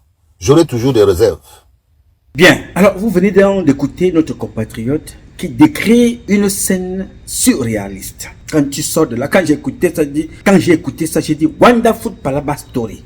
Oh putain, c'est-à-dire que ça m'a tellement sonné que je me suis dit, voilà, ça a l'air d'une histoire qui sort là de tout droit des livres d'une imagination vraiment dont seul l'auteur peut avoir le secret. Est-ce vrai? C'est à chacun d'entre vous de définir. La situation est grave. Je n'étais pas dans ce bureau. Mais l'une des personnes qui était vous dit, voilà ce que j'ai entendu, voilà ce que j'ai vu. Je n'étais pas là. Je partage ça avec vous pour vous dire dans quel monde nous vivons dans notre pays. Nous avons là une fille qui ne fait rien avec l'argent d'important. Parce que Brenda Biya vit dans des hôtels qui sont payés par le cabinet civil, elle ne paye aucune facture. Brenda Biya vit avec le téléphone de commande de nourriture. Elle appelle le room service pour commander à manger, pour commander à boire, avec pour elle et pour ses amis. Elle ne lave pas ses habits. Elle ne prépare pas. Donc, la gestion de son alimentation se fait par le cabinet civil ou par les ambassades, les précepteurs. Que fait-elle avec 60 000 euros par mois? 60 000 euros. Que fait-il avec cet argent? Mais elle n'est pas seule. La plupart de ces gens-là, leurs enfants font pareil. Quand vous apprenez que dans la maison de Mama Fouda, le ministre de la Santé de l'époque, on a volé des milliards. Moi, j'ai tous les dossiers qui sont gardés. Oui, monsieur. Ntimevuna, on a volé des milliards dans leur maison. Nos professeurs n'ont pas l'argent, ne sont pas payés. Mais dans des maisons de ces gens-là, on vole l'argent en termes de milliards. Le ministre de la Culture de l'époque, aujourd'hui ministre de Sport, Kombe Mwele, c'est Kombe Mwele Kombi. Voilà. Vous savez, ils ont toujours des noms bizarres. Mwele Kombi. C'est-à-dire, celui qui a volé de l'argent chez lui était son amant qui était son cuisinier, qui se faisait sodomiser, mais qui a fini finalement en prison. Et là-bas, il s'est évadé. L'argent en termes de milliards. Dans les bureaux du chef d'état-major des armées, Claude Meka, on a braqué, on a volé. Tout récemment, l'un des hommes de main de Paul Biya, un commandant, je ne sais pas la retraite qui travaille à l'ambassade, un parent d'ailleurs, son fils qui s'est marié l'autre jour, a dévalisé la maison, a volé l'argent, a acheté des voitures, a construit un peu partout. Un officier. Pour vous dire que quand je vous parle de Brenda, c'est parce que, comme disait Atebe Yene, pour reformer, il faut commencer. En managérial d'entreprise, on peut changer une société par le haut, comme on peut changer par le bas. Dans le cas du Cameroun, il faut commencer là-bas. Brenda Biya n'est pas seule. Je vous parle là des colonels. Je vous parle des commandants. Là, il y en a, c'est encore tout frais. Un commandant là, son fils s'est marié, lui aussi lieutenant. Ou capitaine, je ne sais pas trop quoi, s'est marié il y a quelques jours. Il a volé l'argent de son père à la maison pour aller faire des courses. Vous avez le Issa Chiroma, sa fille au Maroc. On a dévalisé là-bas, volé de l'argent à des sommes très importantes. Voilà donc les enfants de ceux que nous avons chez nous. Je vous parle de quelques exemples là pour vous dire que Brenda ne fait rien de sérieux avec de l'argent. C'est la drogue. Toutes celles et ceux qui sont autour de Brenda vivent, sont riches à travers des mauvaises, du mauvais état de santé de ces enfants. C'est-à-dire quand on appelle, on dit que non, Brenda a commencé à péter les câbles. Il faut que l'argent sorte de l'autre côté. La Suisse ne soigne pas gratuitement. On ne donne pas des comprimés pour le plaisir. L'argent doit arriver. Ceux qui reçoivent aussi doivent vous purger aussi un peu, penser aussi un peu leur part. Dans les deux sens. Vous savez que le frère de Brenda n'aime pas les femmes et n'aime pas les hommes. La seule femme que ce monsieur a épousée légalement, Joséphine Sabon. C'est-à-dire que c'est Joséphine Savon. C'est le nom de la femme de Junior Biya. Joséphine Sabon. C'est la femme qui l'a épousée. Parce qu'il aime se branler. Sa maman avait choisi une fille qu'il devait épouser. Cette fille-là, il a eu des relations avec elle 2 fois. C'est cette femme-là qui est devenue aujourd'hui la femme de l'intendant adjoint Modoulou Cléopâtre. Cette fille-là a été mise de côté pour épouser le fils de Chantal Biya Junior. Ce gars allait prendre n'importe quelle fille, même qu'elle ait grandi au Vatican, qu'elle ait grandi à Kuala Lumpur, à Guadalajara, à Baden-Baden, au Cameroun, partout. Ça, ce n'est pas son problème. Il n'aime ni les femmes ni les hommes. Joséphine Sabon, Joséphine Savon, c'est le nom de l'épouse de Junior Biya. Donc, ces enfants que vous voyez là, qui sont mentalement instables, ce n'est pas une insulte ni une moquerie, c'est une description pour que chacun de vous puisse comprendre. Alors, chaque fois qu'on appelle, on dit que non, Brenda a encore pété un câble. Brenda sur le marme-feu. Brenda, et vous allez comprendre à la suite de cette lignée, d'où les conséquences. À la suite de ce propos, vous allez comprendre, vous comprendrez ce que je dis. Les conséquences, même dans sa vie, à la suite de cette publication. Donc quand on appelle, on dit que voilà, Brenda est devenue, elle a encore pété les câbles. C'est comme les enfants qu'on arrête souvent là, qui sont un peu déréglés, des personnes déréglées qu'on amène à les hôpitaux psychiatriques, on injecte un peu les trucs, on donne une tonne de comprimés. En Suisse, c'est pareil, on va te prendre, on va t'amener dans les hôpitaux, tes parents vont payer. L'argent, c'est en termes de beaucoup d'argent.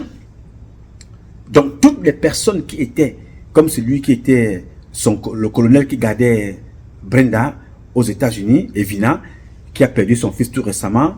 L'autre jour aussi, c'est le colonel garde du corps de Franck Biya qui vient de perdre sa belle-mère. Bon, moi je ne savais pas que ces gens-là aussi perdaient les personnes. Mais bon, bref, nous y reviendrons un peu plus tard. Alors, voilà la vie de Brenda. Elle ne paye pas à manger. Elle peut de temps en temps choisir des vêtements. Et quand bien même elle choisit, parfois elle prend la facture, elle envoie à l'intendant, ou bien elle envoie au comptable, ou elle envoie au cabinet civil. Donc son argent, c'est pourquoi? Entretenir les hommes, acheter la drogue, vivre, fréquenter les boîtes de nuit. Parce qu'aller à l'école, vous vous souvenez très bien qu'elle a échoué en Suisse. Vous vous souvenez qu'elle a échoué aux États-Unis. Ses parents l'ont récupérée, l'ont ramenée au Cameroun pour qu'elle aille faire les grandes écoles au Cameroun. Qu'elle sorte de là peut-être magistrat, qu'elle sorte procureur, qu'elle sorte quelque chose. Elle a fui avec son propre frère. Vous savez que son frère, lui, voulait devenir DJ. Donc, ce n'est plus son frère qui est devenu DJ, c'est celle sur laquelle, bon, tous les espoirs étaient reposés qu'elle devait aller à l'école, qui est devenue plutôt maintenant, elle fait dans le rap. Vous avez vu sa mère danser le rap avec elle dans sa nouvelle chanson, comme vous l'avez vu. Bon, ça, de ce côté-là, on ne peut pas en vouloir, parce que ça, c'est un métier que la maman a plusieurs fois fréquenté quand elle fréquentait encore les boîtes de nuit avec nous. C'est-à-dire que bon, la danse au moins, c'est-à-dire que c'est qu'elle est boum là, dans les boîtes de nuit, à Tchakala, et ainsi de suite, sorti le matin étant peinté. Là, au moins, là, ça dans le sang. Donc, si Brenda devient artiste, là, au moins, c'est pas la mère qui avait ça aussi à travers les DJ, des boîtes de nuit que vous connaissez au Cameroun, partout, en Colombe, à Kalafatas, dans tout ce qui est autour là, dans les boîtes et les bars, qu'on peut trouver un peu partout. You know, en Vorada, à Yaoundé, en Colombe, partout là, Lonkak. C'est-à-dire que c'était une abonnée, quand tu entends qu'une abonnée des bars, c'était ça. Et la fille a donc pris. Elle vit dans des bars. Vous allez comprendre ce que je vous dis dans la suite du propos. Donc voilà une fille qui ne paye pas l'école. Elle ne paye pas à manger. Elle ne paye pas le loyer. Elle n'a pas de voiture. C'est-à-dire que c'est la cigarette, c'est la drogue, la consommation. Elle est sortie. 60 000 € la semaine. Vous voyez ça? Ce n'est pas moi qui vous dis. Le monsieur parle avec aplomb. Alors quand vous suivez ça, comment avons-nous fait pour en arriver là à la destruction des enfants comme cela? La manifestation se fait devant vous tous les jours. Je vais vous inviter à écouter un témoignage de Brenda elle-même. Dans son comportement, c'est elle-même qui parle. Écoutez et regardez. Story time. Là, alors vous allez être servi pour mon story time. Parce que quand je vous dis que je n'ai pas de chance en amour et que je n'ai pas de chance avec les mecs ici dehors, on ne va pas me croire. Pourtant, c'est la vérité, moi je vous jure. Donc là, vous voyez, là, il est 4h58 et je viens de rentrer de mon escapade de nuit. Pour ceux qui me follow sur Snapchat, j'ai posté, je sais pas, à 4h que je sortais et tout. Et donc, en fait, c'est parce que j'allais voir un mec que j'ai rencontré sur Bumble, en fait. Donc, le mec, je match avec lui aujourd'hui. Et en fait, le truc, c'est qu'il vient pas de Genève, il est américain. Et il avait mis sur son profil qu'il est là pendant une semaine et il va repartir. Du coup, quand je match avec lui, j'essaie de faire la conversation, je dis jolie photo et tout. Il me dit, je quitte Genève dans quelques heures, viens me rejoindre. Je suis d'abord genre... Après j'ai dit, ok, vas-y, je viens.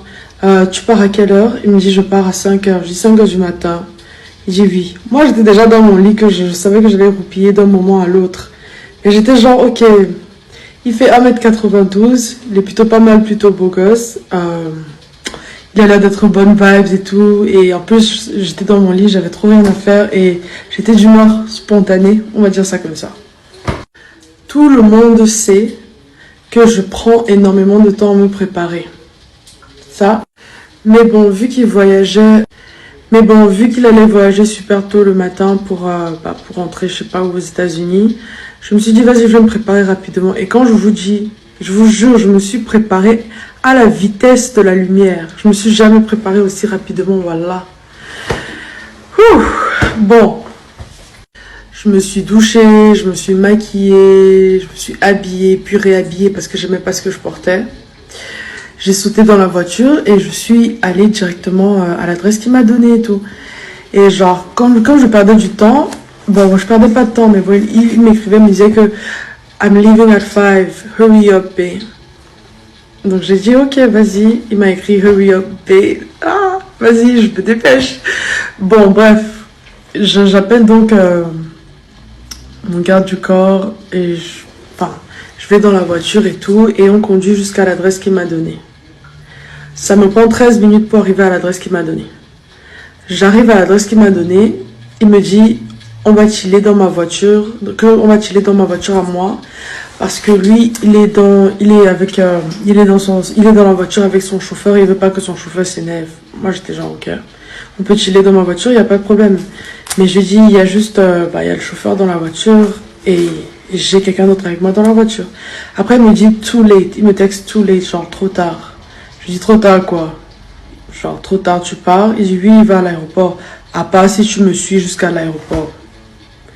J'ai une tête à suivre les gens partout où ils vont, genre comme une stalkeuse jusqu'à l'aéroport. Genre, je veux pas être arrogante, mais genre, frère, je me suis bougée, je t'ai suivi 13 minutes après.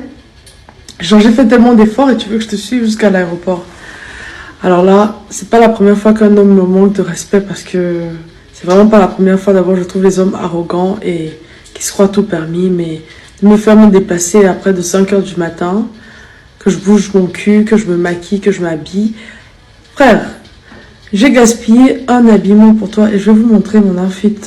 Vous allez voir, c'est quand même assez cute, c'est laid back et tout, c'est tranquille, mais c'est cute quoi. Bref, il me dit, à moins que tu me follow à l'aéroport. Et j'ai dit que maintenant, enfin, je suis fatiguée, je vais rentrer à la maison. Ça, c'est la fin de mon histoire. Mais bref, la seule raison pourquoi je suis même allée jusque-là, c'était parce que, genre, c'était trop mon genre de mec, on va pas se mentir. Grand, mignon. Et je pense qu'il a mis un truc sur sa bio, genre, un truc qui peut pas arrêter de parler, dont il va jamais arrêter de parler. Et il a mis les théories du complot. Et j'adore les théories du complot, dont on avait ça en commun et tout. Et j'aime le fait qu'il était genre direct, quand on s'est parlé, c'était genre tac, tac, tac. Mais après, le manque de respect, c'est pas trop mon truc. Bon, pas grave, c'est des choses qui arrivent, c'est même pas comme si on se connaît plus que ça. Je vais vous montrer mon outfit quand même.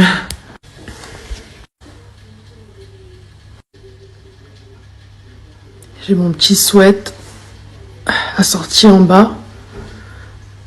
Ouais, je sais pas bien d'être poisseuse dans la vie, hein, moi je vous dis. Notre compatriote, notre fille, qui vous parle de ses mésaventures la nuit. Elle vous dit qu'elle cherche les hommes dans les réseaux sociaux. Elle a rencontré un homme, elle a connu en une journée ou en une semaine.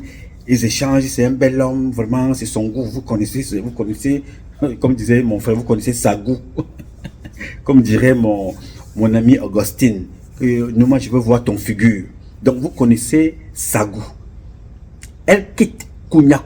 Elle dormait, elle s'est levée. Le gars lui a dit non, bon, voilà, il faut qu'on se voit là. Elle se lève. Elle s'habille. Elle ne s'est jamais aussi rapidement habillée de toute sa vie. Elle était pressée d'aller voir son gars. Elle prend le garde du corps aux frais de l'État. Et le chauffeur aux frais de l'État. Les voitures aux frais de l'État, l'assurance aux frais de l'État. Elle va chercher les hommes dans les réseaux sociaux la nuit jusqu'à 4 h du matin. Elle arrive là-bas, le gars la sèche. Elle dit, le gars lui demande de le suivre à l'aéroport. Elle dit, elle n'a pas la tête à suivre quelqu'un jusqu'à l'aéroport. Mais elle a la tête de se lever à 4 h du matin. Vous voyez le comportement de Maboya. Elle a la tête de se lever à 4 h du matin pour aller suivre quelqu'un qu'elle ne connaît pas, qu'elle n'a jamais vu. Si on va t'agresser là-bas, si les gens sont en train de chercher ton père, on décide de te buter, je ne sais même pas. Tu ne peux pas accuser la sécurité dans ce cas. Tu ne peux pas accuser le chauffeur, non. Parce que si elle se lève, elle dit qu'elle veut aller quelque part et vous l'empêchez. Elle va dire à ses parents que vous la maltraitez et on va te chasser. Donc vous êtes obligé de marcher comme elle veut. À 4 h du matin, elle réveille le chauffeur, elle réveille le garde du corps, elle prend les voitures de l'État et elle-même et tout ce monde-là pour aller chercher, pour aller se prostituer dehors. Parce que c'est la prostitution. Comment penses-tu que tu vas aller retrouver quelqu'un que tu n'as jamais vu en journée, mais tu te retrouves avec lui à 4 heures du matin? Yes, sir. Mais ce qu'elle n'avait pas préparé, c'est que quand elle appelle le gars et communique avec le gars décide donc de rentrer dans ses profils et aller regarder les vidéos de Brenda. Il va observer les vidéos de Brenda. Et il tombe, comme par hasard, sur l'une des vidéos où Brenda est folle. Elle casse tout dans la maison. Elle est complètement pétée. Je partage encore cette vidéo avec vous pour que chacun comprenne ce qui est donc arrivé à Brenda après ce rendez-vous de 4 heures du matin. Écoutez et regardez. Donc je suis tellement dans le mal ici au pays. Tellement dans le mal, regardez. Vous-même. J'essaie de garder mes trucs en hauteur. La télé que ma mère m'a donnée par terre. Vous-même, vous trouvez ça normal qu'on me garde encore ici quand tellement je ne vais pas bien? J'aurais demandé chameau, ils m'ont donné. Non. Qu'est-ce que j'aurais demandé, ils m'ont donné? Rien. Tout ce qu'ils font, c'est qu'ils veulent que je joigne leur côté de piment de remplissement de poche. Alors, donnez-moi même des milliards, je ne bouge pas. À vous aussi. Qu'est-ce qui se passe là? Qu'est-ce qui passe là? Le caramel. Vous enlevez tout ce qui est ici. Pourquoi? Parce que je suis folle. Non. Alors.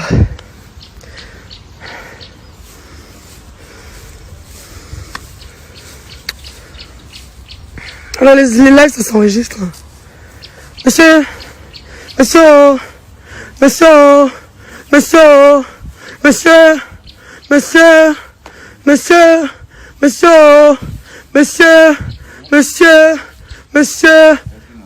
Oumarou. Il y a quoi? Hein? Va me reposer. Tue-moi, je vois. Voilà les bouts de tes sangs par terre. Voilà les uns, voilà mes mains.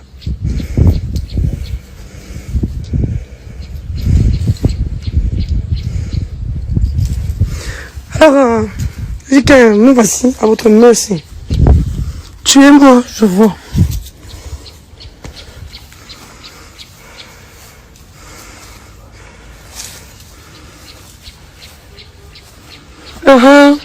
Coup de pain à la nuque, non. Voici ma nuque, monsieur. Voici ma nuque.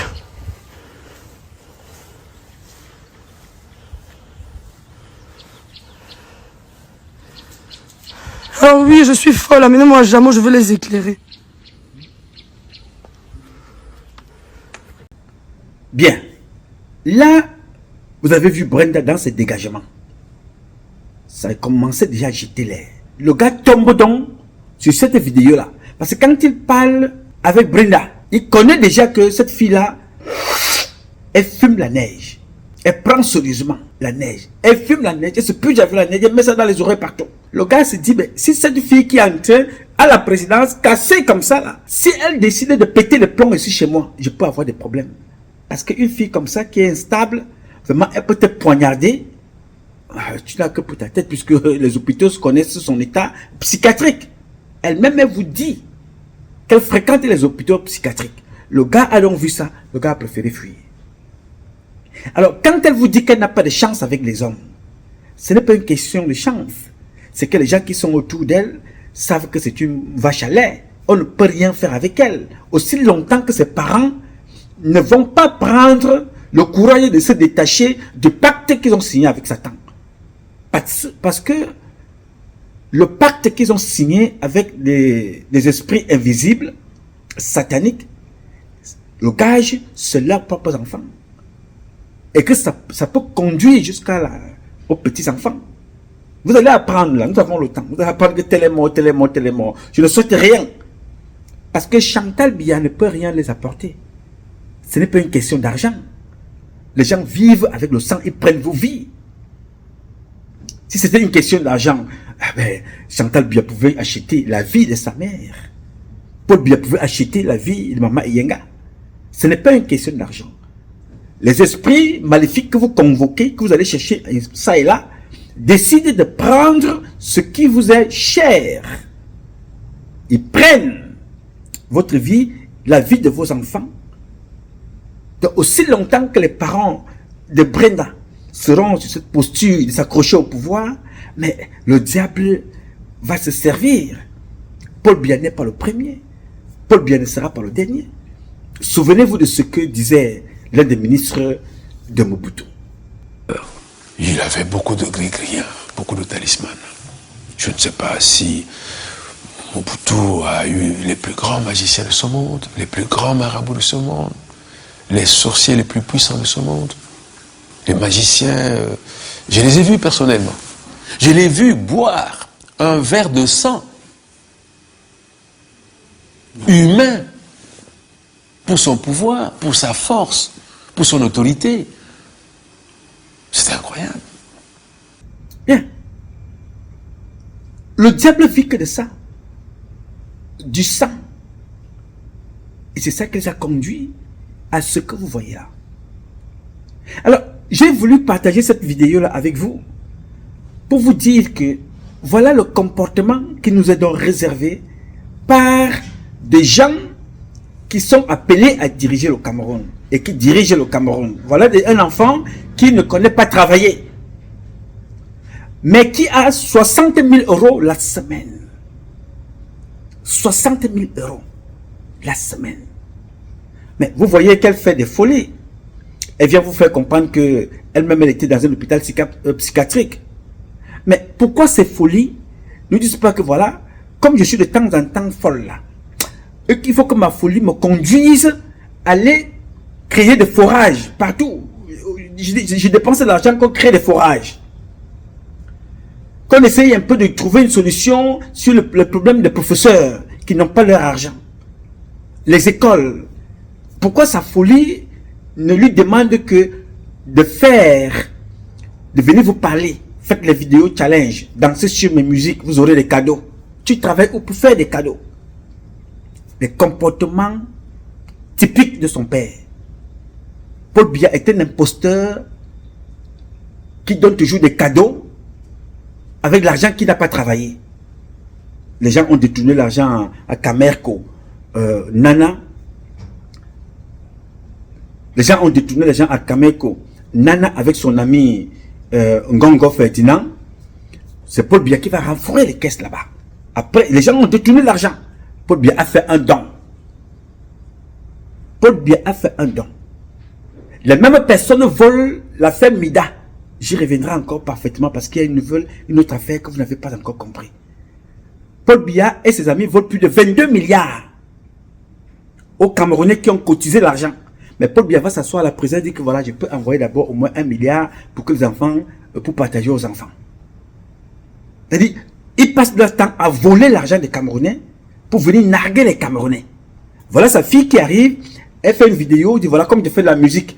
Bon, faites le challenge sur mon son, vous allez recevoir des cadeaux. Elle ne se lève pas pour dire, voilà, j'ai produit une chanson, même si ça me produit $1, je vais reverser ça auprès des familles victimes ou alors auprès des mamans victimes de ce que mon père a créé dans le Nosso. Mais elle est quand même prompte à venir vous faire comprendre que les Occidentaux veulent tuer son père. Alors sa folie a des orientations. Les Occidentaux veulent tuer son père. Sa folie ne lui dit pas que non, comme tu vois là, rappelle à ton papa qu'il y a les professeurs qui n'ont pas d'argent. Les professeurs ne sont pas payés. Il y a les enfants qui sont enlevés. Il y a l'insécurité. Bon, je ne te parle pas de l'abondance de la drogue consommée dans des institutions scolaires, puisque elle-même elle est dans la promotion de cette consommation de la neige. Alors, j'ai voulu partager ça avec vous pour vous dire que le comportement de cet enfant et ce que vous entendez là, ce n'est pas quelque chose de nouveau. Il suffit de voir le comportement ostentatoire de la mère. Elle fait venir des maboyas, boivent des champagnes, elle se trémousse à tout va et elle s'arrange à ce que ce comportement soit filmé et partagé.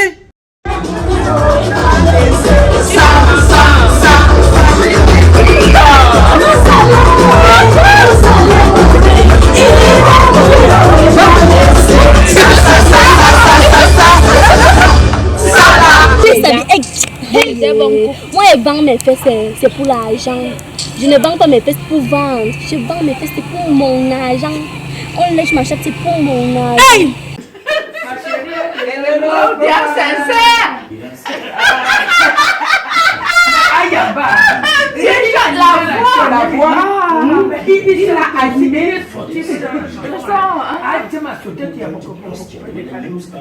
Bien, vous avez vu, elle m'a fait signe que bon voilà, tu as bien assez filmé. Allez, ok, tu coupes, allez poster. Première dame tiktokeuse, première dame youtubeuse, première dame facebookeuse, première dame congosa woman, première dame chakala woman. Parce que regarde, qu'avons-nous fait pour en arriver là? Qu'avons-nous fait pour se retrouver avec une telle première dame? C'est incompréhensible. Alors quand vous regardez ça, il faut regarder très loin d'où ça vient. Le comportement de Brenda que vous voyez là n'est pas seulement Brenda. C'est un comportement qui engendre toute la famille. Je dis Ngongo, c'est la magie, j'y reviendrai parce que celui-là, il va me porter sur le dos comme la haute. Il va me porter sur son dos ces jours-ci. Je vous dis, il y a des dossiers que j'ai retrouvés où Ngongo Ferdinand, lui, ce n'était les femmes mariées, les femmes des amis, ainsi de suite. La liste est longue, plus que le bras et le pied réunis. Les plaintes. Une seule personne. Et qui est cette personne-là? Elle veut devenir président. Non, Ngongo, tu iras en prison, papa. Ces billets ne peuvent pas te jeter en prison. Le peuple camerounais te mettra en prison. Si le peuple camerounais ne te mettra pas en prison, Nouma s'en occupera. Rassure-toi, gars. Moi, je parle. Et je vais agir. Mettre mes paroles en action. On ne peut pas accepter que nos parents vivent ce qu'ils sont en train de vivre aujourd'hui. Oppressés par les étrangers, oppressés par les Chinois, oppressés par les Libanais, oppressés par les membres du pouvoir. On ne vous demande rien, mais nous sommes oppressés tous les jours. On vit empoisonné et vos enfants vivent sur notre dos en nous insultant. Cette fille a fait perdre des places aux enfants à l'ENAM. Elle va s'asseoir de l'autre côté pour aller chercher, faire la prostitution dans les réseaux sociaux. Elle a occupé, elle et son frère, des places. Après avoir dépensé beaucoup d'argent en Suisse pour aller à l'école, elle a échoué. Aux États-Unis, pour aller à l'école, elle a échoué. Elle revient au Cameroun, elle échoue encore. Elle continue à dépenser l'argent des peuples camerounais. L'argent des Camerounais dépensent. Ils viennent se moquer de nous. Bien, ça a duré un temps. Ça ne peut pas durer tout le temps. J'ai voulu échanger avec vous pour vous faire comprendre que ce que vous voyez là, ce sont les conséquences des comportements des mauvais parents. Parce qu'il y a aussi des mauvais parents. Vous ne pouvez pas me démontrer aujourd'hui ce dont Paul Biya a besoin. Vous ne pouvez pas me démontrer ce que Paul Biya a eu besoin. C'est comme celui qu'on appelle Ngongo. On te prend, on t'amène de l'autre côté. Tu as tout. Tu échoues. Et tu veux être président. Chantal Biya, plus de 30 ans, aux côtés de Paul Biya. Elle a tout eu. Elle n'a rien fait avec, mais elle veut continuer à y rester, tout en utilisant des stratagèmes qui n'ont rien à voir avec la réalité. Voilà comment on échoue au paradis. Quand vous m'entendez dire régulièrement Chantal, la famille Biya, famille maudite au paradis. Comment peut-on échouer au paradis? Comment fait-on pour échouer au paradis? Avec tout ce que Dieu nous a donné. Tout ce que Dieu vous a donné. On a besoin de rien attendre de l'étranger. Le sous-sol camerounais est trop riche. Mais la richesse qu'incarnent les Camerounaises et les Camerounais dans leur tête dépasse toutes les autres richesses. Comment avons-nous fait pour descendre à ce niveau? Alors, quand vous voyez des messieurs comme celui que vous avez écouté là, venir raconter ce qu'il est venu raconter là, et vous dire ce qu'il a vécu. Il vous dit ce qu'il a vécu de la maison. Et là, les Camerounais n'ont pas encore commencé. Hein? Ça ne parle pas encore, non. Je vous avais dit que je n'ai pas perdu 30 ans. Non. Chaque minute que j'ai perdue en 30 ans a produit quelque chose de positif. Chaque minute produisait et continue de produire entre 10 et 15 combattants camerounais. 15 fils de la République qui vont se radicaliser. Donc ce n'est pas en tuant, en mettant en prison, en poussant les autres en exil que vous allez arranger quelque chose. Non. Plus vous le faites, plus les enfants se radicalisent. Vous avez tué Charles Atebe-Yene, Bibi Ngota, Jules Koumkoum, Onambele Zibi, Jean-Marie Benoît Mbala et tous les autres. Et qui ne sont que là, tous ceux qui sont arrivés là tout récemment. Mais avant ça, les Oumniobe, de Ernest Ouandji. Vous les avez tous tués. Ça a changé quelque chose dans vos vies? Non, vos vies sont misérables. Quand un père n'est pas capable un jour d'aller se reposer quelque part, comme Amadou Ahidjo, qui soit reposé quelque part au Sénégal, la seule douleur qu'Amadou Ahidjo aujourd'hui a, là où il se trouve, c'est d'avoir confié le pays à un imposteur. Mais si ça concerne que ses enfants, il peut dormir tranquille, il a fait sa part. Il y a des médecins, il y a des ingénieurs, il y a des intellectuels dans la famille d'Amadou Ahidjo. Dans la famille nucléaire, atomique. Et dans la famille, la plus grande famille camerounaise, beaucoup de Camerounais dans la société camerounaise ont des souvenirs de la gestion du pays, positivement, d'Ahidjo. Je ne sais pas ce que nous allons retenir de M. Biya, mais nous avons retenu des choses à ne pas refaire. J'ai voulu que chacun d'entre vous regarde cette publication et apprenne quelque chose. Le comportement des parents affecte les enfants. L'argent rend fou, le pouvoir rend fou quand on ne s'y attendait pas. C'est ça qui a rendu Chantal Biya bête et folle. Et ça détruit toute la famille. Au lieu de former les enfants, les pousser à l'école, elle a plutôt orienté les enfants dans le satanisme, la sorcellerie, c'est-à-dire les pouvoirs occultes, cyniques. Voilà les conséquences. Elle pensait que quand ils arriveront à la fin de leur règne, tous les Camerounais allaient disparaître. Non, aujourd'hui la honte les amène à s'agripper. Ils veulent tout faire pour y rester. Non, vous ne resterez pas. Vous irez chez vous et beaucoup d'entre vous iront devant la justice, répondre de leur forfait. J'ai donc voulu à vous autres partager ces quelques minutes de vidéo avec vous pour que chacun tire des bonnes leçons, les conséquences du pouvoir. Je le dis autrement, les conséquences de la mauvaise gestion du pouvoir. C'est mieux comme ça. Les conséquences de la mauvaise gestion du pouvoir, vous les voyez devant vous. Ceux qui ne respectent pas Dieu, trompent Dieu comme Biya, président, qui va faire semblant d'aller s'agenouiller devant le pape pour manger la communion, alors qu'il sert Satan, il sert l'imposture, il sert les démons. Les conséquences se reposent sur ses enfants. Regardez vos parents à la maison. Quand est-ce que Brenda Biya va offrir une voiture à ses parents? Quand est-ce que Brenda Biya pourra amener ses parents en vacances? Quand est-ce que Franck Biya pourra amener sa mère en vacances? Quand est-ce que Junior Biya pourra acheter une chemise à son père? Ils ne peuvent pas parce qu'ils ne travaillent pas. Paul Biya a été du premier jusqu'au dernier à être le parent d'une famille de voleurs, d'une famille de bandits, d'une famille des imposteurs, des incompétents, des menteurs et des criminels. Voilà les conséquences. Des pères qui ont été incompétents, des enfants qui sont devenus des enfants perdus. Je ne veux donc pas que vous soyez comme ce que vous voyez là. Respectez vos parents. La plus grande richesse que vos parents vous ont laissée se repose sur l'éducation, les valeurs traditionnelles, éducationnelles, culturelles. Les enfants de Chantal Biya n'ont pas ça. Quand vous entendez la débauche sexuelle au Cameroun, ça vient d'où? De la présidence de la République. De Chantal Biya à ses enfants. Quand Limvondo, à Sambonivan, voit sa femme divorcée pour aller épouser le fils du président qui est son frère, même sang, dans la même maison. Vous vous attendez à quoi? Mvondo Hassan Bonivan, c'est le frère de Franck Biya, marié à une femme. Franck Biya pousse cette femme-là à divorcer. La femme divorce pour se marier et vivre toujours en Vomeka. il faut être une famille de sorciers et de maudits pour vivre des choses pareilles. Chantal Biya, la femme de son oncle, elle s'appelait Bella Claire.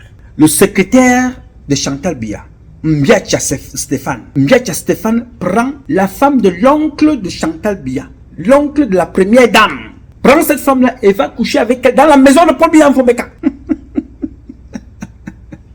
Wonderful Palaba Story. Opeta. Wonderful Palaba Story. Opeta. Il prend la femme de l'oncle de Chantal Biya. Va coucher avec elle dans la maison de Paul Biya en Fomeka.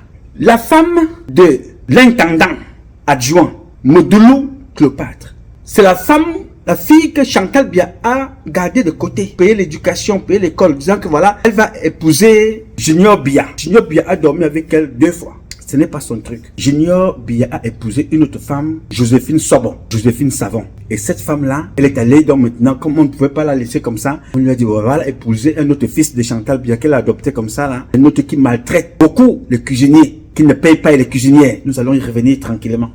Vous allez souffrir, les gars. Je vous assure que, non. Vous allez voir ce qui va vous arriver dans ce pays-là. Les Cléopâtres, là. Et toute cette bande-là. Menez Yen. C'est-à-dire que vous avez tellement tué et détruit les vies des Camerounais que vous ne pouvez même pas imaginer les tombes que vous avez fait creuser au Cameroun. Votre tour arrive. Comptez ce mois de 2024 et 2025. Ceux qui ont le moyen, fuyez. Parce que menez Yarna. Vous ne pouvez pas détruire des personnes comme ça sous le sous-couvert que menez la présidence. Vous êtes à la présidence. Vous détruisez les personnes. Vous prenez le matériel d'un jardinier, depuis 20 ans, il n'a pas son argent. Les cuisinières qui travaillent, j'entends parler, comme dans le rapport que j'ai lu, des gars de la DGRE qui écrivent que les femmes, il y a des gens là-bas qui gagnent 25 000, 30 000. Le plus gros salaire là-bas, c'est 70 000 francs CFA. Et ça fait plus de 3 mois qu'ils ne sont pas payés, les cuisiniers, qui travaillent pour Chantal Biya. Vous appelez ça une maman, une femme de président, une femme de chef d'État? Cette femme-là mérite la peine capitale. Parce que vous ne pouvez pas imaginer le sang que ces gens ont coulé. Commençant par celui de leurs enfants. Parce que ce que vous voyez Brenda faire là, si elle continue à demander l'argent à hauteur de 60 000 euros par semaine, bon, imagine alors que son père ne soit plus président. Les gens n'ont pas de compte bancaire, les gens n'ont rien. Vivent comme ça sur le dos des Camerounais. Vous venez nous parler. Je n'ai jamais gagné de marché. Et je ne gagnerai jamais de marché avec le Cameroun.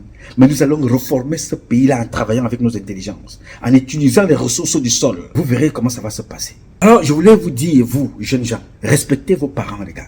Quand vous voyez ce que vos parents ont fait de vous avec très peu de moyens, il faut les respecter. Respectez vos parents. Respectez-les, je rappelle, je précise. J'appuie sur ce mot-là.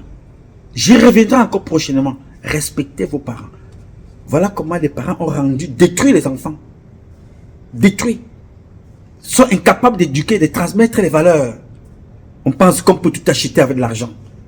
Voilà donc les enfants qui sont devenus des fumeurs et des drogués de la neige. Les conséquences, vous les voyez au quotidien.